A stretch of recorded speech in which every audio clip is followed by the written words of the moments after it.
Leadership Reimagined, where game-changing conversations are shaping the world of work. I'm Lisa Buckingham, president of Ellig Group, Executive Search Advisors. At Ellig Group, we are pioneers in redefining executive search and leadership advisory through our unwavering commitment to presenting top talent solutions with a focus on diversity, equity, and inclusion. Today on Leadership Reimagined, our topic is 5 years of powerful podcasts, game-changing leadership insights. I'm so delighted to welcome Janice Ellig, CEO and founder of Ellig Group and creator of those podcasts. After a corporate career at Pfizer, Citibank, and Ambac Financial Group, where Janice helped take the organization public, co-authoring 2 books, Janice launched her career in executive search with a focus on changing the landscape of leadership. I joined Janice in February of 2023 after my career to continue Ellig Group's mission. And we focus on executive search, board searches, market mapping, leadership development, executive assessments, coaching, and building our new acquisition, the Board Academy boot camps. We have a little fun along the way. Janice, now you're on the other side of the podcast series you started pre-pandemic. I'd like to say you were ahead of the curve for sure. So I'd like to start with the why behind the conversations with 60 executives on Ellig Group's Leadership Reimagined Game-Changing Conversations. Why it was important to have these conversations. And I really hope that we can get from you, not just the why, but all the learnings that you've had over time. Well, Lisa, first, I want to say how happy I am that you joined me last year to continue this mission of really changing the leadership landscape. So the why of this is we wanted to hear from executives. Remember, we're doing one a month. So for the past 5 years, that's 60 executives. That's a lot of wonderful leaders across the world. And a lot of coordination. Let's just say that. Yes. The why was we wanted to hear what was on their minds. How could we help with some solutions of issues that they were facing? And these were leaders from, all sectors. So global CEOs and board directors from energy, life sciences, technology, retail, banking. They're entrepreneurs, not-for-profit leaders, authors, Broadway and movie producers, all different, but all game changers, all impacting the planet in their respective areas. And so it has been an honor for me. And I want to thank those who may be listening to this to say thank you for giving us your time. The company had been, we were started in 1977. I was not here then. And the founders left in around 2000 when I came in. The partner that I was with, Susan Chaddock, retired in 2017. So we renamed the company the Ellig Group with a tagline, which was reimagining search. To reimagine was we wanted to do it differently. And what we were hearing from these leaders was they needed things done differently. Now, post-pandemic, that has been accelerated, many, many times over, where we really have to think much more creatively. So the why was we need to know what's on your mind. And it's been an honor to hear what they had to say. Well, I think about reimagining search and the thoughtful brand work that you did with that and how many people you spoke with. And I remember being a sitting CHRO, and you spoke with myself and our CEO, Dennis Glass, at the time to really talk about, does this brand resonate? And it was really a thoughtful launch for the Ellig Group, which has been amazing. And what I would say is Janice and I have worked together for 17 years. We did over 30 searches together, Janice, for executives and really key positions across the Lincoln Financial organization. And I would really love for in this podcast for it to come out the why we kept coming back and using Ellig Group. But what I would love to have you just kind of speak about at this point is the focus with me and then with all these executives that you've worked with over time is you've always really thought about changing the landscape of leadership. What's on your mind from that perspective, and how does that look for us so we can understand what that means? Well, I was in the corporate world, right?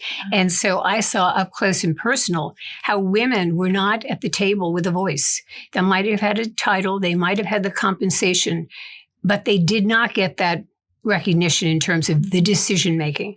So being in corporate America, and then while there, I started writing 2 books, and I co-authored one, which was called What Every Successful Woman Knows. And so in speaking with these women, I learned, and I felt it myself, in the corporate world, they didn't have a voice. And so how could we change that? Which meant getting more women into the C-suite. So you didn't just have one in the C-suite or one at the boardroom table, but you had multiples. And so the whole focus of Ellig Group has been to change the landscape of leadership with greater diversity at all levels, but starting in the boardroom and starting in the C-suite. And as the youngest of 3 girls, I was raised by a mother who said, stay close to your sisters. So I just expanded that to mean all women, and then also expanding it to other diverse groups that really did not have access, really were not being recognized, really were not in the network. If they didn't know you, how could they put you into a higher level position? So that has been what we've been trying to do.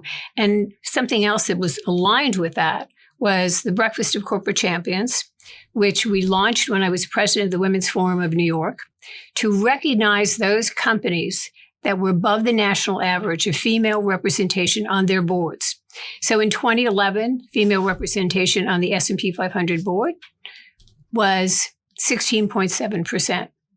We honored companies at 20% in 2011. This past biennial Breakfast of Corporate Champions was 2023, and we honored companies at 40%. So we've made progress, right? But the national average is 33. So we still have a long way to go. It's the majority of those board seats, the majority of the C-suite, still held by men, and predominantly Caucasian men. Now, there's nothing wrong with that, except you have to represent, and you should represent, your employees, your customers, your communities, and your shareholders. So our changing of the leadership landscape is focused on making sure that those individuals, women and underrepresented groups, have access, and they're noticed, they're in the network. And all of the 60 leaders that I spoke with over the past 5 years, they believe that greater diversity in their C-suites and boardrooms is absolutely where they should be. So they're working that all the time. Janice, thank you for that. There's a lot here to unpack, and let's build on that if we can. Janice, 5 years and 60 podcasts. Big wow, really cool, lots of great learnings. Looking through the impactful themes of the podcast, let's focus on 3. Tell me about the themes that you're thinking about. Well, the first theme, I think, that comes out loud and clear is on leadership, right? Every single speaker spoke about what they look for in leaders, how they value leaders, how leaders are going to really help them with these very complex, complicated global issues that every organization, from the corporates to the not-for-profits to the NGOs, they're all facing that. So I'm going to bucket the leadership attributes that these speakers talked about into 5 categories, okay? And it's what we here at Ellig call the 10 C's, but I'll focus on 5. So the first is, clearly every leader was talking about character and integrity at the top. You cannot buy that. A consultant cannot give that to you. And you can't train it either. And you cannot train it. You have to do the right thing most times when nobody is looking. Right. You just know your strong moral compass. The second, and really important today, is about the compassion and caring. That's the second C. Mm-hmm. Employees have choices. They are going to go where they're going to be valued and where they know that people really think highly of them and they can have an input. So the compassion and caring piece of a leader is so important, particularly in today's market. And I'll just liken that to one example with Doug Peterson, the CEO of S&P Global, who said when he's traveling the world, he takes the time to have a day in the life of. So he's with a frontline worker, a day in the life of, to really know what is that individual doing. And I think that that is just so, about caring and being compassionate. And also it's about communicating, because he's hearing what that individual is saying. He's listening as well as communicating. So that third C on communication is really, really important as well. Yeah, he was really showing up for the workforce, and it sends such an amazing message. When Doug Peterson told me about this, takes that day in the life of, that's really telling that person they're important, that you want to hear from them. And so when you feel that, and I always used to say when I was in corporate America to my CEO at the time, your whisper is a shout in the organization. So CEOs really have to be cognizant of that. They have a lot of power there, but boy, they sit down face to face with that frontline worker. That puts them both in the same level playing field, and it feels so good to both people. And I would say the fourth is the commitment to customers, communities, investors. When CEO is really showing commitment to those customers in the communities, that's really saying they care. So an example would be Tim Spence of Fifth Third when he talked about the over 25 billion, maybe it was 30 billion, being invested in the underserved communities. And he said, if those communities don't survive, we don't survive. So that's part of ESG, but it's bigger than that. It's really investing in, society. And I think that the last C, or the fifth C here for CEOs, is you have to have courage, to be able to make decisions that are tough to make. So with those 5 C's, that's what we look for too when we're interviewing leaders, as you know, Lisa, that's really important. So we're looking at character, we're looking at compassion and caring, we're looking at communication, which includes listening, we're looking to commitment, and we're looking to courage. And all of those attributes are great. The table stakes here are you have to have the competencies, right? So anybody who's running a major organization, corporate or not, has to be able to really be able to navigate and know what they're doing. So the competencies are table stakes. Everything else are these key attributes that we look for. I love that. And I have to say that courage is one of those when you walk in the room and you're not bringing in the best of news, right? And that's your job. And as a leader, grounding in that is really important. And the C's are really important. And leadership is something that, again, some of it can be learned and some of it's innate, right? I mean, at the end of the day. So we're going to move on to the next theme if we can. And it's really around culture and DE&I. And Janice, what I would really love to hear from you is, there's a lot in the news today about DE&I. There's a lot about culture, about retaining clients, retaining employees. What are your thoughts on culture and diversity today? I have a lot of thoughts on culture and diversity. That's what we're all about, is making sure that everybody has representation equally at the top and in all levels of an organization. But, I think that when you walk into companies, you feel a culture. You feel how people, how they react to you, whether they're happy and that whether or not they're making an impact there. So I would say that, there's been much about, does diversity really make a difference to the bottom line? I think that argument could be, have we ever measured homogeneity? So I think you have to represent all constituents. But the main thing is just looking at some of the research. So Professor Michael Page, University of Michigan, wrote a book, The Difference, and said in that book, more heterogeneous groups, less skilled, make better decisions than more skilled, homogeneous groups. Now you think about that for a moment. So you can have everybody, all white men, all went to Harvard, okay? Or you can have people who didn't go to an elite school, great diversity there, and they're making better decisions. And one of the things they point to in the book is groupthink. People tend to agree with each other. So I think there's certainly enough research on that. McKinsey, Deloitte, Catalyst have all shown the business case, a correlation, stronger financial performance, not a causation, but a correlation. And I think you can't ignore that. And you can go back to some simple things like the 1970s, 80s, and 90s when they were looking at orchestras and the blind audition, right? Where they used to show women and women coming in with heels and what have you. Then they put a curtain up and women didn't wear heels. And the selection process was all based upon talent. 30% of new hires were women after the blind audition. See, that's so cool. So, it's just, it's one of those things that seems simple and but it's strategic. But it's strategic. Yeah. But it's also just case in points that we have to pay attention to. Yeah.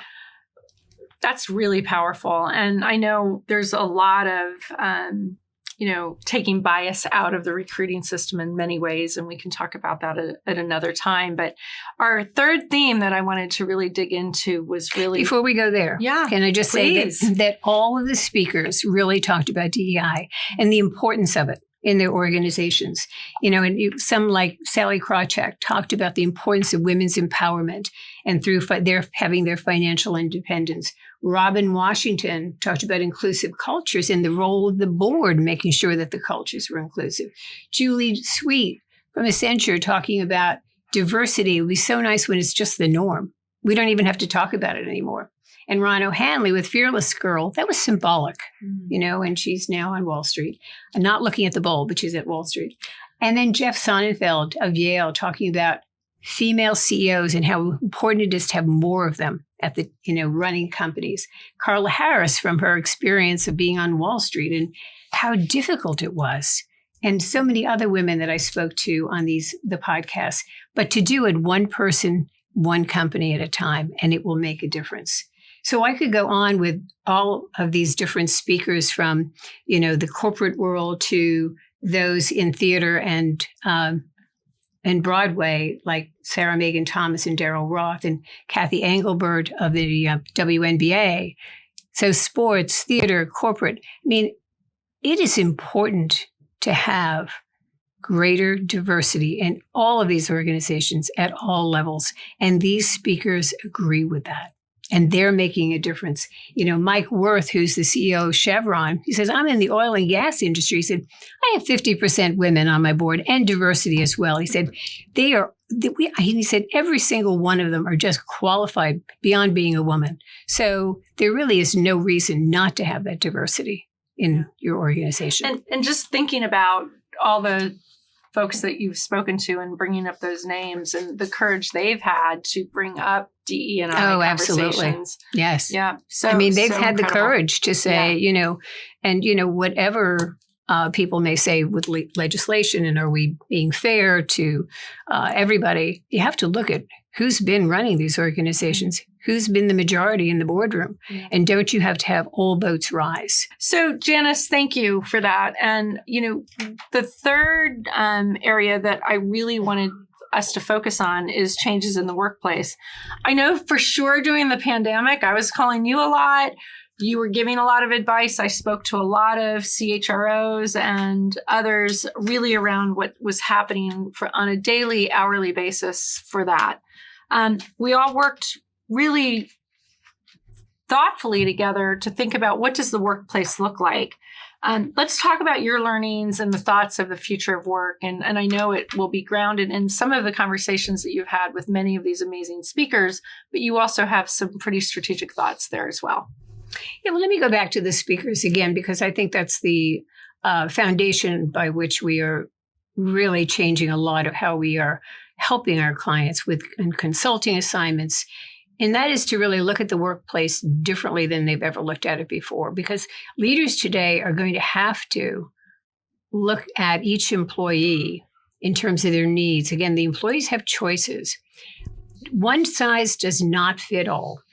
It doesn't fit all for the industry. It doesn't fit all for individuals. So it's really a matter of looking at when you're hiring somebody, right? What do they really need and want?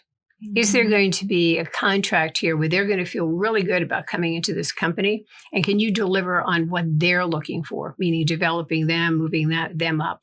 So two authors that I interviewed, Adam Bryant and Kevin Oakes, really talked about the impact of digital transformation and what that's going to mean for employees in terms of their jobs changing, right? And then again, they may want to be working 2 days a week, but if they're a one-of-a-kind type of talent, you may have to accommodate that. Yeah.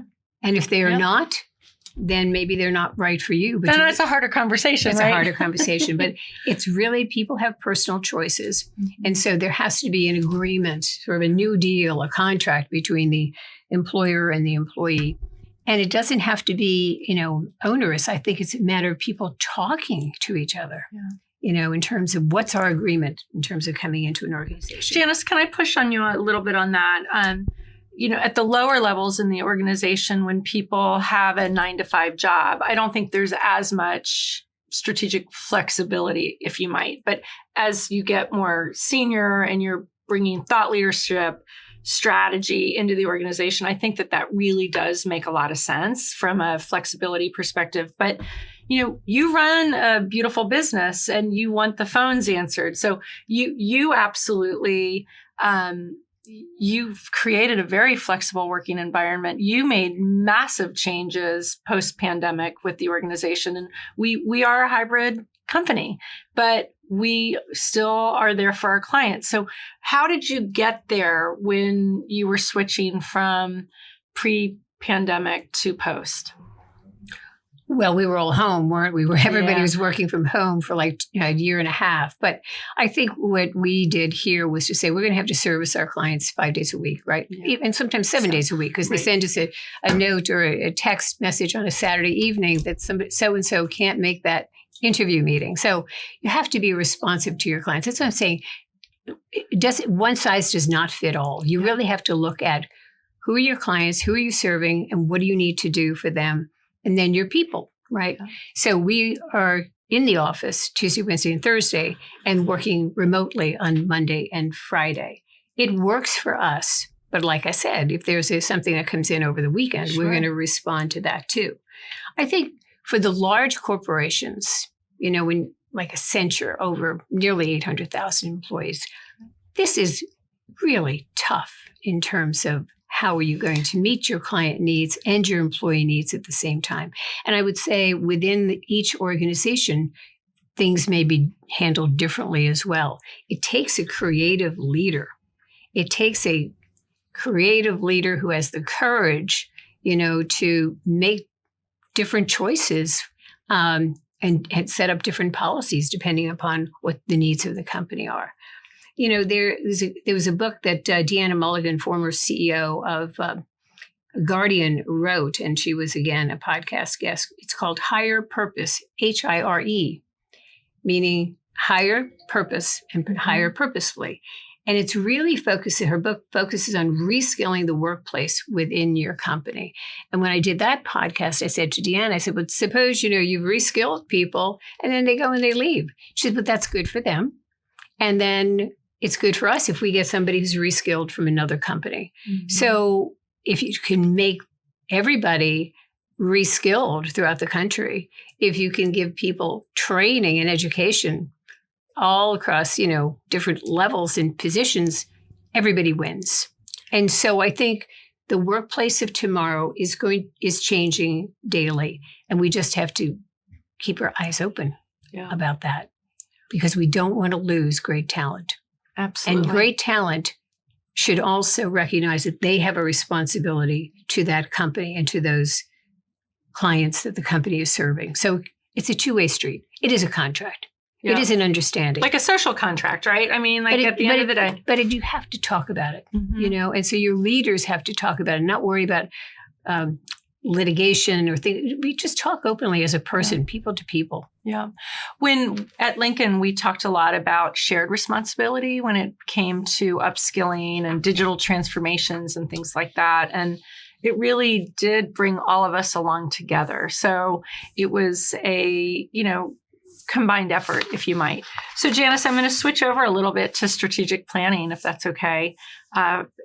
Annual strategic planning has been something in the ethos of organizations globally for many, many years. 3 to 5 year strategies. We all can come and talk to the board. We can talk to our teams about what we are really, going to tackle and how we're going to achieve that. Today, it seems strategic planning in the world of work is changing almost daily. Really almost daily. So at Ellig, we're now being asked for more leadership advisory work.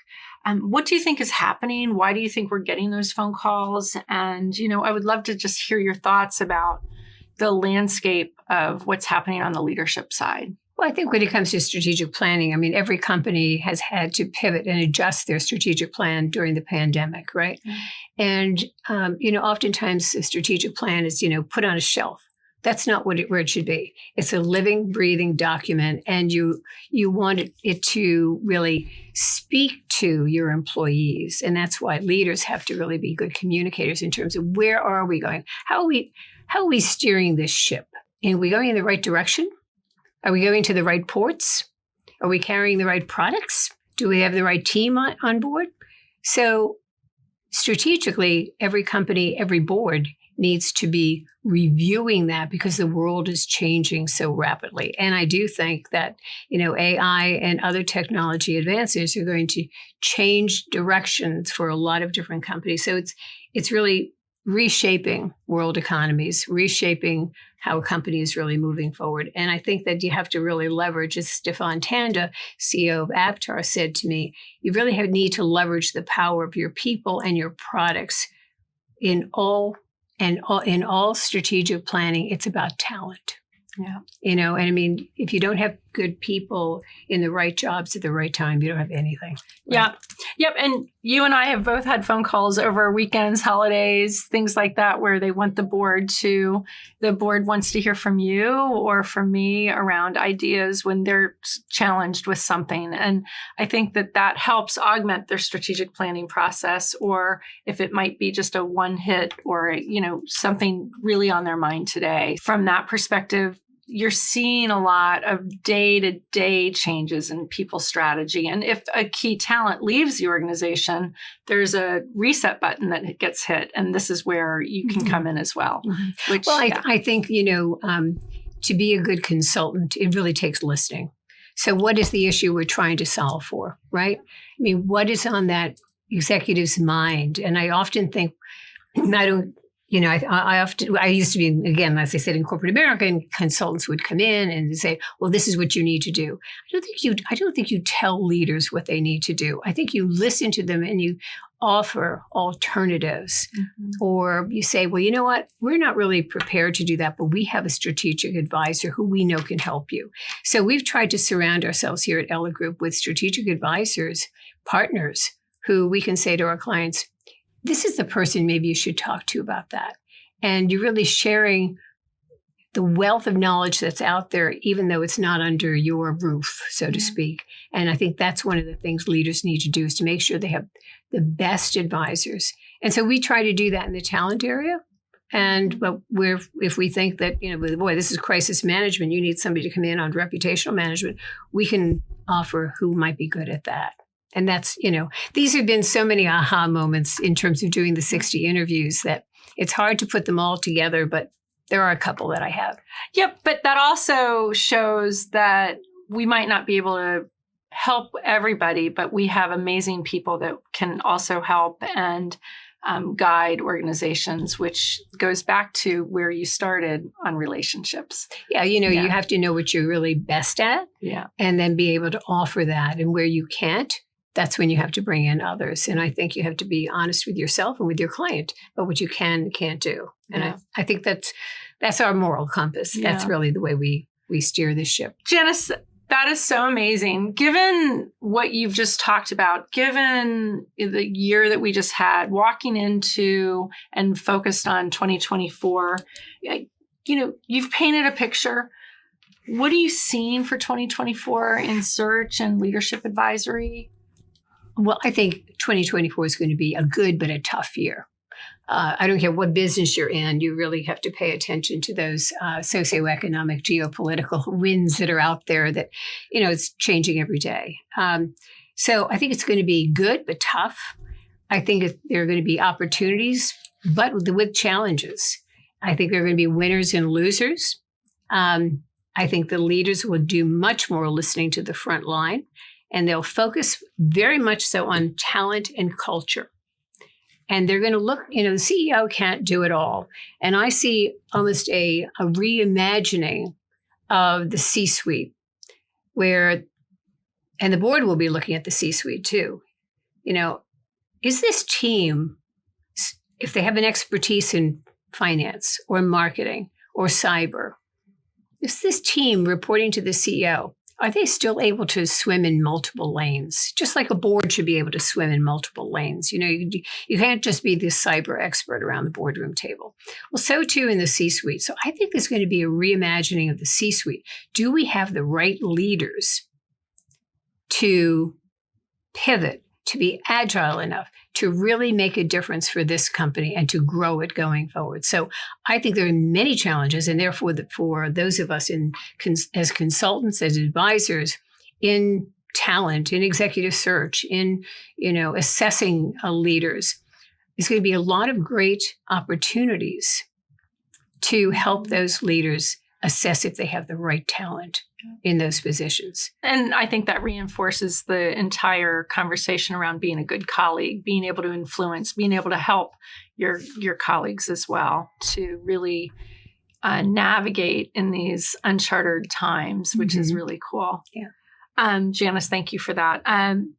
So are there any quotes or learnings from your over 60 podcasts or client conversations that really stick with you every day and really inform you to think or work differently? There are many actually, but one was actually quite humorous, but it talked about how you have to really, as a leader, get in the trenches. And I think about that a lot. Mm-hmm. And this was with Carol Tomei of UPS. And Carol had told a great story about how she got into the position. And she said, well, one holiday season, it was really tough. We didn't have enough. It was during the pandemic. We didn't have enough people to deliver. So my team and I were out there delivering. She said, and I did pretty darn well, except when it came to 2 big packages that I had to go up an icy driveway to deliver them. She said, I didn't do so well on those. It was too heavy. But that just talks about really getting behind your team and getting in the trenches and really knowing what needs to be done here. And I think every leader has to do that. But the one that sticks with me a lot is Jerry Stead. And Jerry Stead is a great leader, an entrepreneur. He's been CEO of 10 companies. And he now runs a VC firm, which is really focused on neuroscience issues, such as diseases such as Alzheimer's and ALS, Parkinson's, and then in other areas on obesity and well-being. So he and his wife, Mary Joy, have just been, dogged about this. They do good and they make good at the same time. They've really given back. But one of the things that Jerry talked about in this episode was about, he said, I never thought I couldn't do it. I always thought I could make it happen. And he said, that's my rubber band story. You have to stretch the rubber band to see what you really are capable of doing.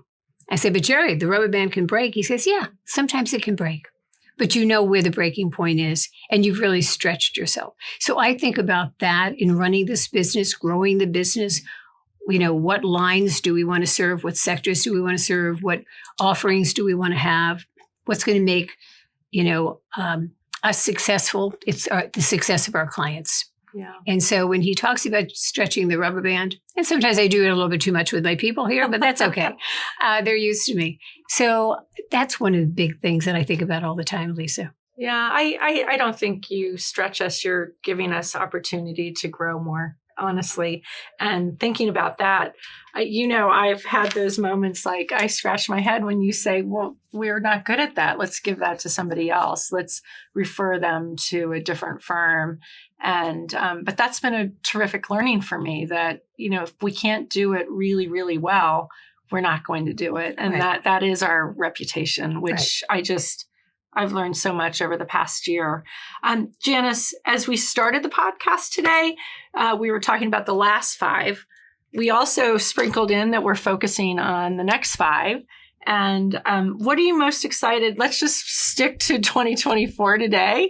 But what are you most excited about for our lineup of our guests that you're thinking about and who have confirmed? Well, I'm really excited about being able to feature our first podcast guest in 2024, Ken Frazier former CEO and chair of Merck. He is somebody that I have admired for many years because he will stand up for what's right in a political situation. He said, "No, I can't be in that room with those decisions." When it came to various drugs, whatever, he knew the path to go down, and he's been a revered leader. In fact, he was in 2021, the Women's Forum of New York gave him the Mickey Siebert Award for what he has done in terms of diversity at Merck. So I'm really excited to hear what issues are on his mind, what he wants to accomplish in his next chapter. Ken is very committed to 110, which is about getting Black employees over the next 10 years, 1 million of them, into productive and sustainable employment. So he's philanthropic. He's impacting society as he did as a corporate leader in the health sciences area. But he's really giving back to make sure that people have the education to move up. And again, access to opportunities. And that is a constant theme, I think, for all 60 executives. And now I'm going to hear from Ken Frazier. And I am honored to be doing this. Yeah, it's going to be super cool to hear from him. And I mean, just at the Breakfast of Corporate Champions, he just filled up the room and everybody wanted to meet him, shake his hand, have a conversation. So I'm looking forward to hearing that podcast, Janice. I really appreciate your time today. Thank you, thank you, thank you. This was actually fun. Lisa, we're partners here, and changing the landscape of leadership with more diversity at all levels is a value here and a commitment we've made to our clients to always give them the most outstanding candidates. But because our slate of candidates are so outstanding, of women and underrepresented, our placement rate is very high. And I'm really excited to continue that over the next 5 years with you by my side. And it's an honor. It's an honor. And to our audience, thank you for tuning in to another game-changing conversation on Leadership Reimagined. You can find us on LinkedIn, Instagram, or visit our website at elliggroup.com. Thank you so much for joining us today, and please do consider us if you have executive search or leadership advisory needs, or if you just want to have a conversation about the talent landscape. Thanks so much, and have a great day.